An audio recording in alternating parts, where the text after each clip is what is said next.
John Frost looked on the gathered crowd, now 3,000 strong. With heavy heart, his voice rang loud as he sang this loveless song. God is a guide from field, from wave, from plow, from anvil, and from loom. We come our country's rights to save and speak a tyrant faction's doom. We raise the watchword liberty. We will be free. For when the rising tide is turned in every London quarter, Parliament comes crashing down with Robert's Rules of Order.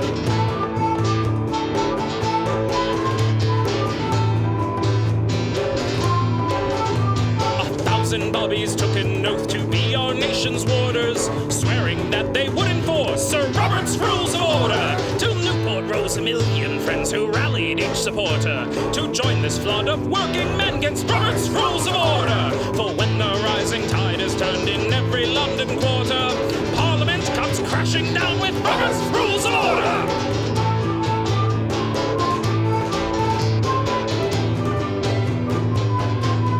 Went like this. On the steps of Parliament, John Frost stood proud and tall. A hush fell on this great event as he told them one and all, depose the gentry and the crown, depose the House of Lords, or join the Queen in exile by Robert's Rules of Order. So Chartists, Luddites, Communists, recall each faithful martyr who died so you could have your new world Robert's Rules of Order.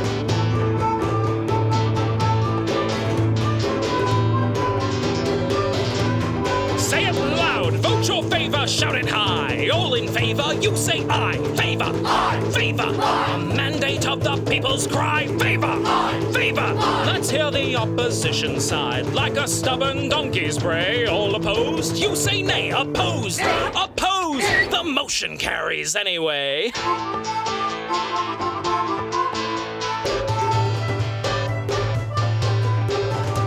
As currents change and bring to us our dear corrupted warder, in chains subdued and ill-abused, he's left with no supporters. Mobility's will can then proceed by our own rules of order, and we'll all cheer for country's sake when Robert's drawn in quarter. For when the rising tide is turned in every London quarter, Parliament shall be reborn with Robert's Rules of Order.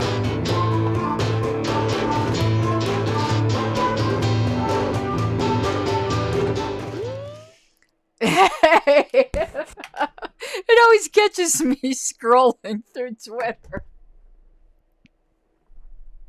Cut it at 4 seconds and you'll be fine.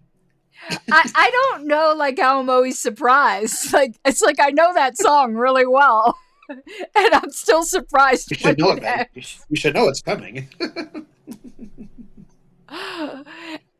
Excuse me, and I don't know why I don't do that for, like, my other show, but for this one, I'm always just like. We'll start. We'll get started in a minute. Let me finish this real fast. Oh my god! Oh god, I gotta cross my legs. I am so tired. I've been doing so much shit today.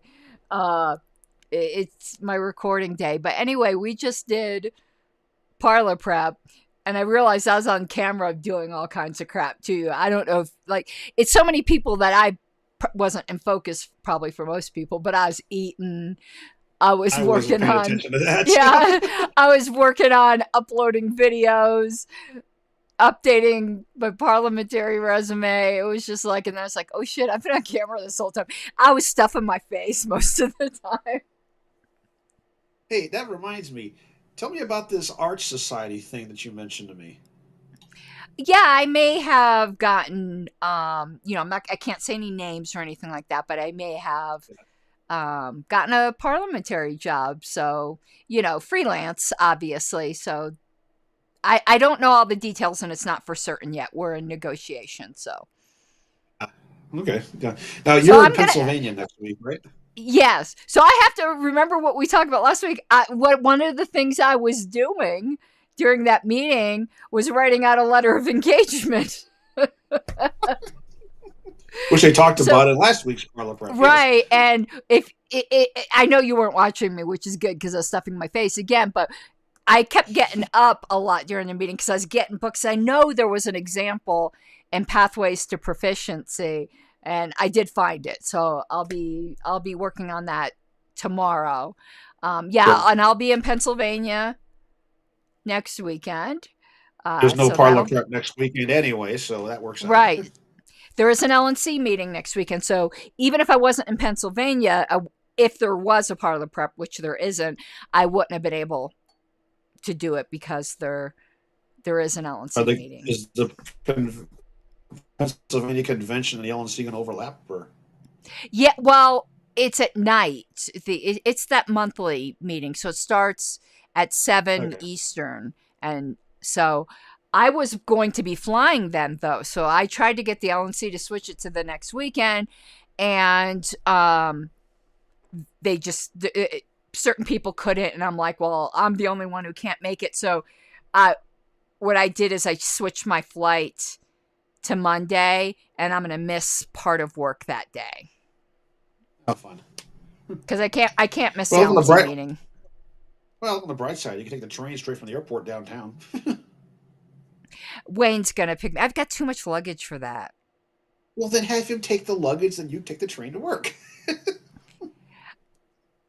I don't get in until 11. Oh, okay. So, and I get off at 4. It makes no sense. So I'm going to go home and work through the evening. I gotcha. It's just that, you know how Denver's light rail is. Occasionally it does go where you need to get to. Yeah, I like it generally. Yeah, because you don't like driving into downtown.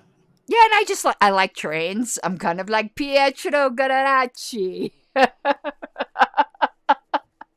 Oh, do I still have his the mile high choo choo? Yes. Do I still have his little sound effect here? Super dilatory, by the way.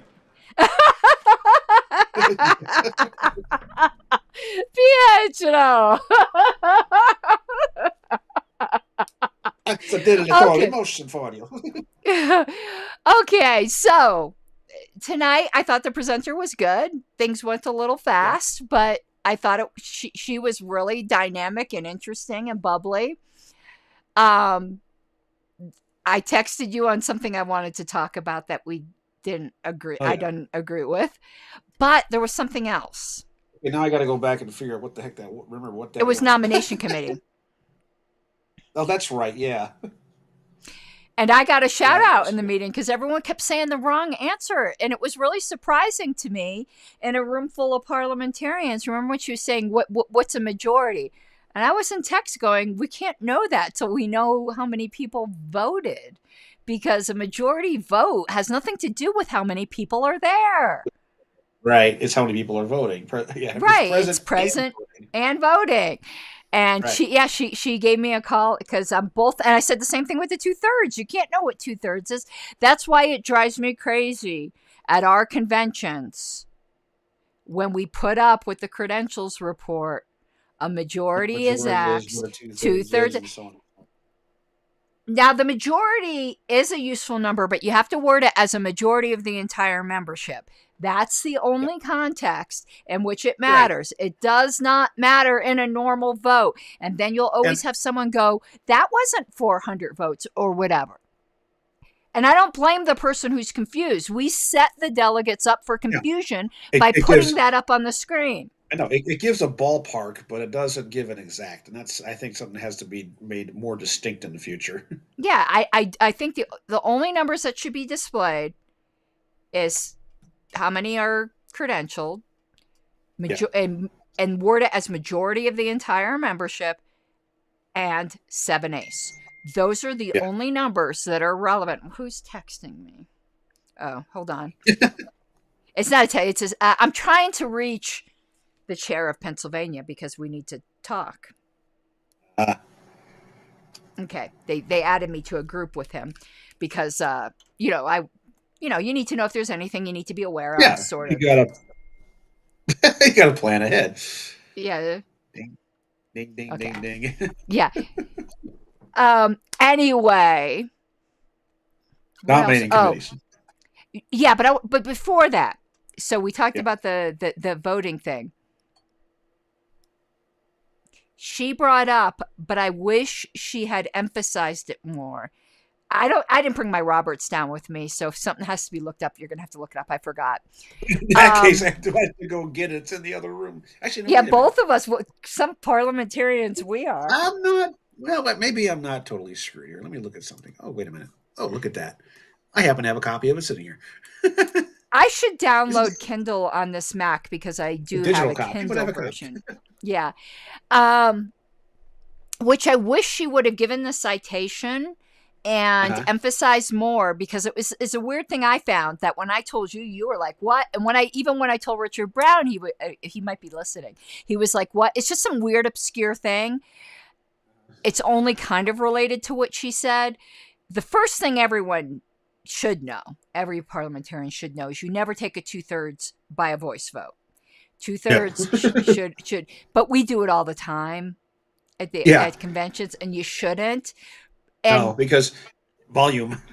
yeah, and particularly when it's a mix of men and women, and the men way outnumber the women because they're louder, and it just really isn't fair. But I wish she had brought up that bylaws amendments are supposed to be counted votes every time, unless it's overwhelming. Yeah.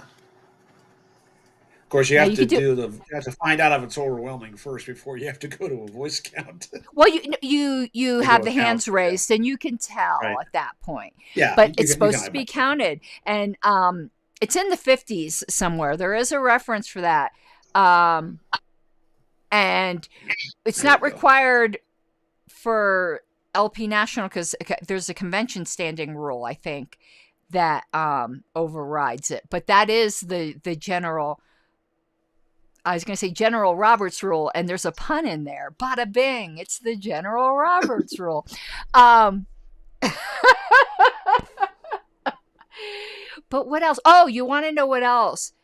And I always forget this, and it's something else I don't agree with. Well, actually, she said something I wanted to ask a question on, but I don't usually ask many questions at those things. She said in order to nominate somebody, and we might need to look this up because I'm sure she's correct and I'm wrong. She said in order to nominate someone, you didn't have to be recognized. What do? Just shout? I mean, I can see in a small body that working, but whenever I'm at these trainings, I kind of envision them in the context of a convention. Okay, I'm just going to 46.3, just on a quick look. Don't ask me how I figured that out real fast. Methods of nominations are A, by the chair, B, from the floor, sometimes called open nominations, C, by a committee, D, by ballot, E, by mail, or F, by petition. But from the floor, does it say you have to be recognized? That's 46.6. The chair calls for nominations at the time established by rule or custom, blah, blah, blah. Unless the bylaws or otherwise, the chair must call for the nominations at the session in which the election's held, etc. A member need not be recognized by the chair to make a nomination unless he or she wishes to speak and debate on it at the same time. I don't agree with that. I don't either, because that has the ability to devolve into a free-for-all of multiple names at once, and there's no way to figure out what the hell's saying, who's saying what, when. Right, and if they attempt to close nominations while there's still nominations going, you could just object. Yeah, so it's just it creates a free-for-all, and that's just nuts. Yeah, and people are just shouting and envisioning it in a convention hall, I like the secretary wouldn't be able to hear a damn thing. Yeah, you'd be tearing your hair out because like, wait a minute, one at a time. I'm telling you though, speaking of hearing, at the Grand Rapids convention, we need stage monitors. We could not hear a damn thing in DC, and in fact, when we get with the sound crew, at least for me, I would think for the chair, but I'm not going to speak for Steven. I would rather have an earpiece rather than even stage monitors. I'd rather just have an earpiece so I could hear what people are saying. Hey, they're going to start looking like the United Nations up there. like Men in Black. Elizabeth Hans is here. If you don't know Elizabeth, she's from New Mexico. Was crucial in the ballot access drive out there. I was talking with Derek earlier, Elizabeth, by the way. She'll know. I think we're meeting on Tuesday. Anyway, Anyway. sorry, side conversation. Yeah, so I either want You do that a lot. headphones or an earpiece or something because I really could not hear. And I was thinking of Wayne the whole time because, he's probably watching. He's going to be mad. He's half deaf. Oh my God. Can you imagine if he was secretary? Because I've got really good hearing, actually, because I don't To be see fair, well. in DC, where the teller's pit were, we actually could hear things relatively okay. But even when I walked over to where you were working up on the main dais, it was totally different on the acoustics. And we couldn't see well either, No, you couldn't. which is worse than any other venue before. You always can't see great, but usually can kind of see. But and when not the hearing and not seeing, it was horrible. yeah the oval shape of that with the width and being in the center on a broad side made the peripheral much wider and harder to see what was going on. Yeah. And I really don't remember. We had a visual presentation of what Grand Rapids looked like, but I don't remember. So until there's a site visit, really, really clueless as to what Grand Rapids is going to be like. Well, if you guys know when that's happening, let me know. I might. What, a site visit? Yeah, because if I'm still in line to do the teller work there at that point, I may want to see it myself too. Yeah, I don't know when that's going to be. We usually have an LNC meeting at the location, but I don't know if that's going to happen. If not, the COC is probably just going to go. Just if you do, make sure that the Amway folks give you some free soap. I don't understand. Amway's in arena, Michigan? That's who owns the arena, yes. Oh, I didn't know that. Yeah. Okay. Derp. So, all right. So they don't have to be recognized. I don't agree with that, but it is what it is. And also, you can debate nominations. That's another thing I don't agree with. Yeah, that one actually was an interesting question because I understand what was being asked on that because it's like, well, what the heck does debate mean when talking about nominations? We tend to equate it in some ways as being like a Q&A thing, but what the real meaning is that if they wish to talk to the qualities of the candidate, almost like a nomination speech. But that's one area where I wish Roberts would change their terminology because debate isn't really applicable in the normal sense right there. But I went and looked it up during the meeting. Yeah. It isn't, and she didn't say this, it isn't just like a nomination speech. That is one form. You're allowed to speak against a candidate, but you have to be careful. Yeah. Yes. And you have to be really careful. And it says in 46, 27 through 29, yeah. It says the better form, it says something like you should rather speak to another candidate if you want to speak against a candidate, but it doesn't prohibit you. Yeah, rather than attacking, 4628. If candidates are members of an organization, speakers must exercise caution to avoid making any personal criticisms of them in debate. Rather than attacking a nominee, the speaker may advocate the election of a rival candidate. But it says may, not must. Yeah.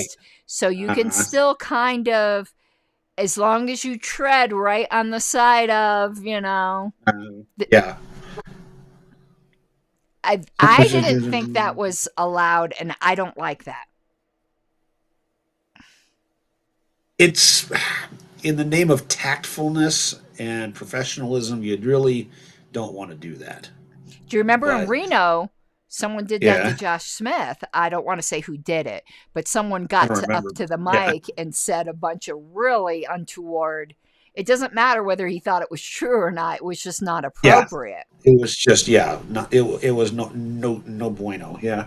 Yeah, no bueno. So the other thing we didn't agree with, it's not that the lady was wrong. The teacher was absolutely correct. These are disagreements with Roberts, not with the presenter. A nominating committee.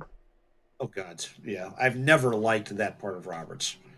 And the reason why is and I mentioned this in the text here, I'm very simple because it seems like that's the fox guarding the hen house or stacking the deck.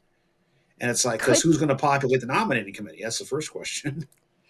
Could that be just because where our experiences is in politics? Is that perhaps coloring our distaste? Partially, but at the same time, you can also make the argument that there's that type of maneuvering happening even in so-called apolitical organizations. Because let's Yeah. be real, even in those, there is some type of political maneuvering always going on. It's just the way. It's just you may not recognize it the same way you would in, say, oh, I don't know, the halls of Congress or in a political Or party, but it the still LP. happens. Yeah, but it still happens. It still happens. Yeah, I get the theory is that you want to find qualified people. However, dot dot dot. However, right, there's a putting the finger on the scale to have Uh-huh. recommendations coming from an official committee. I Which just, is yeah, and there's always the heavy risk of cronyism there. I guess, So, while right now I'm kind of down on caucuses, and I probably in 5 years maybe see me, but right now they give me hives and I wouldn't oh, join sure. a caucus, but I do think that's kind of the role of caucuses. Like, I think it's the role of independent member interest groups to put Yeah, forward slates or not recommendations. not not the not the current leadership who has a vested interest in staying Right. there. Or even, so they said the nominating committee should be chosen by the prior convention, but that prior convention already What if had an there wasn't agenda one? that might not be the same agenda as the next one, or the board. And the board, Yeah. yeah, no. What if there wasn't one in the Yeah, first place? If your nominating committee is at the initial organization of the society? I'm sorry. I'm just getting unpopular tonight. Hold on. Everyone's asking me to Phones the blow it bubble. up. Yeah. Tell them your car's extended warranty is just fine. Somebody was being really nice. Yeah, I can't tell you the whole thing, but yeah, that was actually funny. But Mm. yeah, I mean, if it's the first time out on this and they're organizing the place, that first time in the society, then having previous whoever isn't doesn't exist. So then you're in that Well, when you're position as well. first organizing the society, for the mass meeting, Roberts actually does say you should have people lined up to be your first board. That doesn't Oh mean yeah, that people are going to elect them, but you should have, I know. because you're kind of a rudderless ship at I that know. point. Been there, been Yeah. there. I know what you mean. So So, was there anything else in that? I thought it was all, I don't want to say pretty a big. lot, I mean, it was intended to be basic. Like, I'm trying to be careful. right? Like, I'm not being It critical, was but it. No, no. It did cover at the basic level all the details. It was intended that way, but it presented everything well. I thought. and Richard was supposed to be here tonight, but he's not in chat. Oh, did you Huh. get this email? I want to let anyone who's listening know, because I will forward it to them, and I've already forwarded it to a couple people. Is and I think this is great, that the National Association of Parliamentarians is doing a course like the University of Wisconsin course I took in order to prepare for not the registered exam, but just the basic membership exam. I They're thought I saw that. they're charging $70 for it. However, if you pass the membership exam, that goes to your first year of dues. That is a great deal. It Because is. I It is paid because like it's $150 or something. I don't know, might have even been $200 for the University of Wisconsin course. Then I had to pay my first year's dues. So I've been telling everyone, take advantage of this. If you want to join NAP and you're a little nervous about the membership exam, this is a fantastic deal. this because the year membership is like $100 for the Yeah. large. And So you you're get already paying classes. 74 for the class to try to pass the thing in the first place. That just you're investing the $70 in the possibility of making it work, and then if you do, then you pass the exam, you're in. Yeah. Pay the extra 30, and you're good to go. Yeah, I stuck it out on Twitter, and I had two people who DM'd me with their email addresses, said, yes, forward me that email. But anyone who's thinking, and I on my own forwarded it to a couple people that I thought would be interested, but anyone who's thinking about taking the NAP membership, I know they hate being called that. I'm sorry, I'm going to call them that. It's easier. less words. We're getting charged by the word. I'm all of a suddenly a member of the Brevity Caucus. Anyone who wants to take that exam. You remember the acronym caucus. Yes. I've got lots of acronyms, baby. Write me and I'll send you, because I forgot when it starts. It's sometime in March, so it's not like a long leash here. I'm like you. It's you and your phone that's usually beeping. Now it's me. Hold on. And was there anything else, though? Not in the ParliaPrep itself, but I did want to throw a topic at you that came up yesterday in the JC hearing for a little better discussion, because I'll admit I was a little confused by it. What's And that? that was they were discussing in there, and to me it was going down a rabbit hole for some reason, but the issue of procedural law. It's referred to in various spots in Roberts, but they never really explain what the hell it is. Yeah, So what and is it? I think it's one of those things that it not being an attorney, it can be a little gray. I think some things you could argue are both procedural and substantive, but What's the difference? This wouldn't be applicable to a parliamentary society, but let me just give you an example.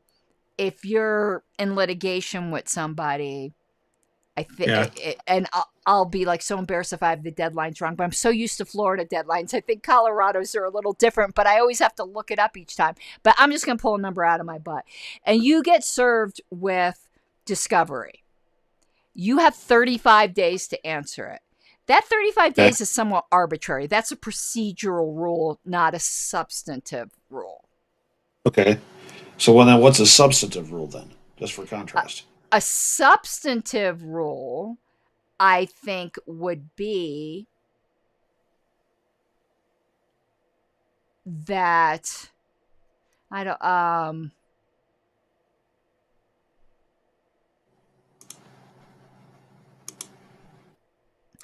that you are not required. I think this would be substantive. So in answering discovery, because I'm going to keep on discovery, if it asks you for something like a record of all your payments, this is an adult show, so you know me, I'm gonna go there. A record of all your payments to some porn service for the past year. And it's not something like they send you a yearly report of, but you would have to backtrack and create a report. You're not required to. You can send them all your bank statements so that they can figure it out for themselves, but you're not required to expend effort in creating something that doesn't already exist. I would think that would be substantive. I would think substantive, like in the area of criminal law, would be that you can't drive drunk. But procedural would be if you got caught driving drunk, you have to say 10 Hail Marys. To me, you get, and in this particular thing about records that a corporation has to keep, I think I could argue both that is procedural, but I would also argue that it's kind of substantive because rights are being affected and there could be breaches of fiduciary duty in which those records could prove or disprove. So to me, that was one that could go either way, but that's one of those things, because I've taken continual legal education credits, that lawyers argue about and courts argue about what's procedural and what's substantive. Yeah, because the Roberts citation in specific is 395. Motions that conflict with the corporate charter, constitution, or bylaws of a society, or with procedural rules prescribed by national, state, or local laws are not in order. So the reaction was, what the hell they talk about procedural rules for obvious reasons? Because Roberts never explained it. I think the example, and I can't remember if this example's in Roberts or it's in classes that I heard or a material. elucidates it a little bit. It's saying that you could have a society that's organized for an illegal purpose. And the example that they give is the bank robbers society. Obviously, robbing banks is illegal. And obviously, that's a substantive law. So you're allowed. So in a way, though, that's good. Let's say the government made being anti-government illegal. The Libertarian Party would not be invalid under Roberts because you're allowed to have a society organized for something that's presently illegal. Like we don't believe in drug laws. And to me, consistent libertarians would encourage people to avoid income tax if they can, and other things that the government might not think is so great. But that wouldn't make us an invalid entity under Roberts. I hear what you're saying. Right now, the government is trying to avoid my taxes, but that's a whole different argument. Yeah. And let's even go further down that procedural rabbit hole. I think it's actually even narrower than that. To me, it has to be procedural law that is directly relevant to the purpose of the organization. Like, for instance, like this would never happen. I'm just like making stuff up. But if you did something, you say you're the Cat Lovers Society, and you pass some motion that was in violation of procedural law that had to do with licensing. Yeah, not even, but something had nothing to do with cats. like something that had to do with that you can't collect rainwater at your house. I know that'd be substantive, but I don't know. You could, but something that was like totally off topic. I don't think that would be relevant. I think it would have to be procedural law that had to do with cats or had to do with incorporating your society or something like that. Richard's here. Yeah, I see he's talking. Yeah, we're really going down the rabbit hole with that procedural versus substantive thing. I wish they would clarify that more. To me, it needs to be procedural law that has to do with the existence of your entity. Well, Roberts needs a glossary in general, but yeah. But the law in question. I've told Hahnemann that too, so he's like, whatever. The law that was brought up, even though nobody was really invoking, well, Mimi disagreed with me. I personally didn't think the argument was invoking that there was any violation, but I wasn't arguing it. It wasn't my appeal. That's just speaking as me. But if that is the allegation, it is relevant because that's a law that has to do with the formation of a DC corporation or the running of a DC corporation. So I think it would definitely be relevant. Fair enough. It's just I was listening to that part and I'm like, what in the heck? So yeah, that's really something for the lawyers. I know. Well, that's good. But I wanted to bring it up because I thought you might have some perspective on it. It's confusing. Yeah, I find it a bit confusing. But after that hearing, parts of it was just having my eyes glaze over anyway. So, and to put up here, Richard said that provision is a relatively new one. And yes, somewhere I read the Bank Robbers Association. I can't remember where I read that. I don't know whether it's an often repeated example or it's in some workbook or something. Anyway, okay. So we have a question from your the practice exam you found online. Yep. Okay, so we're gonna pull that up, and because again it's wordy like last time, we won't be able to keep our faces up. I think everyone will live. So here we go. I'm gonna read it out loud, and I had to put it in smaller font because it was so many words. I know this was typical for these questions. Yeah. And I hope you have the answer thing because I didn't bring it with me. Well, I do have it on my phone, but at the first meeting, I can't remember what I did. Yeah. At the first meeting of a 3-day session of the Community College Board of Trustees, a motion to honor the college president with an honorary degree was defeated by a narrow margin. Later in that meeting, a member announces that she has just received word that the college president has died. She announces that she wishes to renew the motion to award him that honorary degree. A point of order is raised against the motion. How should the chair rule? A, and I misspelled because I was doing this while I was doing other things. I well taken. The point of order, A, the point of order is not well taken. The Motino is now substantially different because of the change in circumstances. B, the point of order is well taken. The board cannot be asked to decide the same question during the same session except through one of the motions that bring a question again before the assembly. C, the point of order is well taken. It is the same session and cannot be renewed until a later session. Or D, the point of order is not well taken because the first meeting of the session has not ended. The motion would be out of order at a later meeting in the session. So I forgot what you said it was. I remember what they said it was. I thought it was B. Which is you can't renew it because it's the same motion that was already voted down. Yeah. And they say it's A. A. And they cite 38.1 in the process. I actually agree with them on A, but I think it is it's one of those things that's a judgment call. I always think it's a judgment call as to whether a motion is in fact substantially different.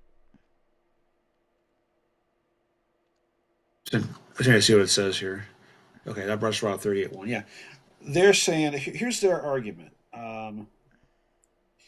If a motion is made and disposed of without being adopted, this is 38.1, before the assembly being made again by any member in essentially the same connection, the motion is said to be renewed. Renewal of motions is limited by the basic principle that an assembly cannot be asked to decide the same or substantially the same question twice during one session, except through a motion to reconsider or a motion to rescind, or in connection with the assembly previously adopted. A previously considered motion may become a substantially different question through a significant change in the wording or because of the difference in the time or circumstances in which it is proposed, and that such a motion may thus be in order when it could not otherwise be renewed. Their argument is that the change in the circumstances is because the guy died. And I could see that argument. I could see your argument as well, too. I think this is one of those that's really, really discretionary. And, like, you need more information. Like, why didn't they want to give him? Like, why was it defeated? Was there debate? Yeah. And was the debate said in debate that we don't want people walking around with honorary degrees? Thereby finding out that he's no longer walking around would then be a substantial change in circumstance. But if the argument was he didn't deserve it, he was a complete asshole and fuck that guy, well, the fact that he's dead still doesn't change the fact. So yeah, you're not giving the honorary award because why? Because he died. It's like, no, that's not a good reason. No, here was my argument. The circumstances haven't changed regarding the proposal, as it's still to confer an award upon a person. The fact that a person is alive or dead doesn't change the circumstances of the award, because it was proposed first while they were alive, and its awarding is not dependent upon the recipient being alive or not. No, the question itself of awarding the honorary degree to a recipient, it hasn't changed. No, I totally see your argument. I think this is one of those that's just really, really subjective. Yeah. And I do think a lot depends upon facts, not in evidence. And that's one of the fundamental problems with some of these questions. Yeah. I think a lot would depend upon why it was defeated by a narrow margin. Because if it was just that they don't like honorary degrees at all, then living or dead, I don't think makes a difference. Right. Yeah. So I think both. I think your answer is perfectly reasonable. I think A is also reasonable. So it's just one of those that's vague. But this brings up an interesting question. Yeah. And I think we can talk about it. I don't think this is ever something that's going to come before the National JC or anything. You could tell me if you don't want to talk about it. Honorary memberships. Oh boy. I don't think this is ever going to get appealed or anything like that, but you could choose to remain silent. So our past chair had awarded an honorary membership to Donald Trump. Yep. Mr. Nikela, the current chair, ruled that out of order. And yep. I tend to agree with Mr. Nikela. Yeah. Because Robert says honorary memberships or honorary anything basically has to be stated in the bylaws. And our bylaws don't say that. Right. But I was wondering if you disagree, because here I'm going to open another hornet's nest that you and I disagree on, because everyone thinks we agree on everything. But this is the fight of the century between you and I. And that is auto ascension of the vice chair to chair. Now, I hold the same principle. I understand your argument, and I don't think it's unreasonable. I just don't agree. Is that the generic term doesn't count, that it specifically has to say chair, and it doesn't, thereby the vice chair auto ascends. Now, let me analogize it here. No, that's not my argument. What's your argument? No, that was the argument that they used to claim that there was an ascension to the chair after Henchman resigned. Right. I was saying the opposite. Right. Well, no, I think I understand your argument. Your argument says that any vacancies will be filled by the LNC. Because it said vacancies in those positions and it included the officers, and the officers were listed in a different part of the bylaw by name. My argument was that, yes, it is in the bylaws, even if it's not all in one place. And their argument was that it has to all be in one place for it to be valid. I'm going, no, that doesn't make any sense. No, that was never my argument was that it had to say chair specifically. It couldn't be a catch-all phrase of officers or LNC members. Yeah. It had to say chair specifically. And I totally disagree with that. Anyway. I know. Listen, you and I just need to get into a mud wrestling ring on this. I don't think our spouses would appreciate that. But I like bringing it up because it shows that you and I do not agree on everything. There's, in fact, quite a few things that you and I don't agree upon. But that's the big one. I think that's the biggest one, probably. Though we had some fights on Colorado bylaws committee that were quite entertaining. But I'm sorry? I said yes. Yes, we did. I think we entertained John. I always say Hirschman, but he tells me the H is silent. And I'm like, God damn it, you have way too many vowels in the beginning. I can't handle it. It's Hirschman instead of whatever. I can't do it. I just can't. But to analogize it to this honorary thing, there is a statement in the bylaws that the LNC is authorized to create other levels of membership. Now, my position is it has to say honorary specifically, because the other levels of membership in context refer to pledge signers. They could create other levels of membership, but they can't. But the floor is you have to have signed the pledge. Yeah. But let's pretend that wasn't the floor. I think it is, and I think honorary memberships have to be mentioned specifically. It can't generically say other levels. It has to specifically name honorary memberships. But let's pretend I'm wrong on all of that. It's still only the LNC that has that authority, not the chair alone. Right. Because the bylaws specifically say the LNC can create other types of memberships. But I don't even think the LNC can create honorary memberships. I think it has to. In looking at Roberts, I think the phrase, the word honorary actually has to be authorized. These other levels in context of our bylaws is talking about other people who have at least signed the pledge. Hold on a second. Like, in theory, the LNC could create a 10-year membership. They could. Yeah. Or I think that's what it means by other levels of membership. Or like they used to do, if you contributed a certain amount a year, you had special access to certain convention events. And I think, and before they were like saying sustaining members, monthly member, no. Hold on. Sustaining members would used to get LP News. But if you were a monthly donor, even if it's just like $5 a month, you'd still be a sustaining member. You get LP News, but you would also get Liberty Pledge. And that was a different level of membership, which we don't do that anymore, but that was a thing. So that's how I was analogizing these things. Just like I think it needs to specifically mention the chair as far as vacancies, I think it specifically has to mention honorary when it comes to membership. What was that?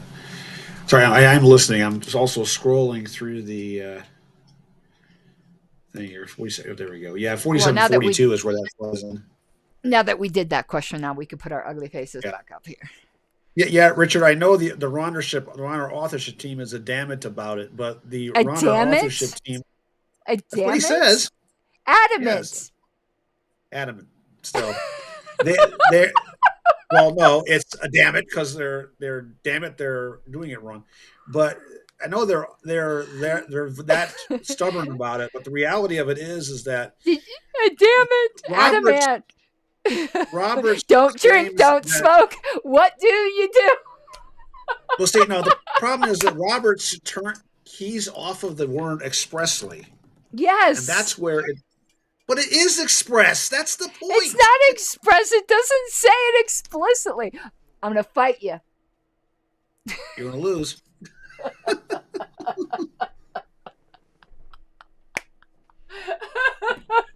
It says specifically the power to appoint, elect persons, any office or board, carries the power to accept their resignations, and also the power to fill any vacancy occurring in unless the bylaws expressly provide otherwise. What's expressly mean? It doesn't expressly provide. It doesn't specifically say chair. Okay, but I love this. We're going to have to fight about this like every fourth show so that people can see how right I am and when you're wrong. Because here's the other example, 5014, about the bylaws, the rules expressly provide that commitment shall serve and until their successors are chosen, or for a fixed period, et cetera, or, as we've gone over that split a million times. I still wish we had a video of that Colorado Springs convention. Are you kidding? Do you really want to play back that video of us screaming at each other, nose to nose in the hallway? Yeah, that was something. That was something. Oh boy. But that was a good convention. That was a small room, though. It was. The biggest, the biggest thing back then was just, you wanted to push through everything in one shot, and we went, no, we can't do that. But to be fair, it worked out better that we didn't, because there were some amendments made along the way. So yes, best part though, and you didn't get to see it because you were out in the audience, and I wasn't secretary then though. I was communications director, wasn't I? Yeah, something like that. Yeah, I was platform committee chair, but I was the board position I had was communications. Because Mike Spalding was secretary. Yeah, so I wasn't secretary. Yeah. Right. But Nathan Graybow was something. I don't remember what he was. Chair, was he? No. I think he was campaigns director. He might have been. Now, but Jeff Orrick wasn't on the board, but he was kind of sort of unofficial parliamentarian. He was up there with us off to the side. If you remember, so I was on that one table, and then Graybow was on that second table, and Jeff was kind of like facing the wall down there. And Nathan Graybow moved to suspend the bylaws. And all the blood drained out of Jeff Orrick's face, and his jaws just went. I thought he was going to have a coronary. I think I had a similar reaction. I didn't know any better. I knew nothing then. What year was that? 2014. No, couldn't have been 2014. That was my first year and I wasn't on the board. So it was either 2015 or 2016. 15. 2014 convention was in Aurora at that DoubleTree. Oh, that's that had the auditorium. I loved that convention. Right. That's right. Yeah, that was the ILF one. Yeah, okay. So it was 2015. Yeah. Yeah. So I wasn't even on the LSC. Wait a minute. Are you sure? Because I thought that was 2014.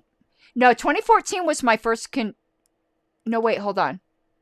No, that was 2016. 2014 wasn't my first convention. I became a libertarian in November of 2014. My first convention was April-ish of 2015. That was the DoubleTree in Aurora. Yeah. Wayne wasn't a libertarian yet. Because it was 2013 when I introduced the amendment to the bylaws to fix all the regional stuff that was all whacked out. I wasn't a member. I wasn't a member then. So they could have had multiple ones in Aurora because Amy. I think they had like 2 years. I think they had 2 years in a row at the same place. Yeah. Yeah, because Amy was doing all the planning and she lived in Arapahoe at that time. So yeah, right. So I think it was 2016. That was the Colorado Springs massacre. This one was 14, but oh well. Yeah. Anyway, but the look on Jeff Orrick's face. And that was the moment when I realized you cannot suspend the bylaws. Forget about in the nature of a rule of order. He meant suspend the entire set, the entire thing. Yeah. It's like, what? Yeah, I think I didn't freak out, but I think I had this shocked look on my face too, because it was like, what the hell? No. I didn't know shit. I didn't know any of that. But who should have known better, and maybe he did, I don't know if he didn't or not, who actually knew Roberts fairly well was Richard Longstreth, who was on the board at that time. Was he vice chair? Yeah. What the hell was he at that time? I forget, but... Outreach? No. I don't remember, but I remember at the time it was like, what the... No, you can't do that. Yeah, and he was bylaws committee chair. I remember that. But I can't remember what board position he used to have. Anyway, now we're just going down the Colorado memory lane. So is there... Because I'm getting tired. I'm an old lady. I got to get up at 4 a.m. I got to get up at 5:30, which is 4:30 your time, so man. But that's like saying I got to get up at 4, but that's 2 California time or 3 California time. It doesn't matter. But you could sleep on the train. I can't sleep on that train. That's too damn cold, and you never know what's going to happen on the train. I'll be doing work tomorrow on the train.